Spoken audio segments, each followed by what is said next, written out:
आगामी दिन में झारसुगुड़ार आराध्य देव झाड़ेश्वर बाबा पीठ समेत समग्र झारसुगुड़ार किपरि विकास हो पार एवं झारसुगुड़ावासी किपरि सुख शांति सह सुस्थ परिवेश रे बंची पारिबे एहाकु नै झाड़ेश्वर बाबा को प्रार्थना करिसेंती पूर्व बीजेडी विधायिका सुश्री दीपाली दास एवं एभली कार्यक्रम आगामी दिन में जारी रहिबो बोली कहिसेंती सुश्री दास। आज पूर्वाह्न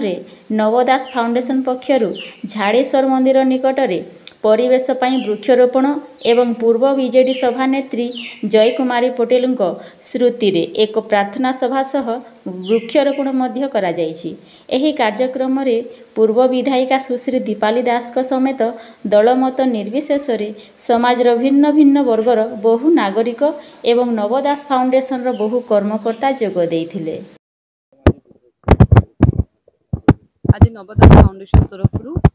आमे वृक्षरोपण करूँ झाड़ेश्वर मंदिर एवं आमर जो विजु जनता दल प्रेसिडेंट आमर एक्स जो थिले प्रेसिडेंट जय कुमारी पटेल तांकर जो देहांत होगला तांकर अमर आत्मार शांति पाई आज वृक्षरोपण होईछि एवं आज समस्त लोक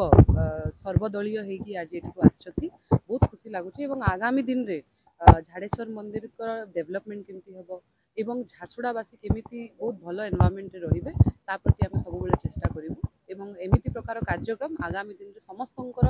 नीति आदर्श रे चली रहिबो।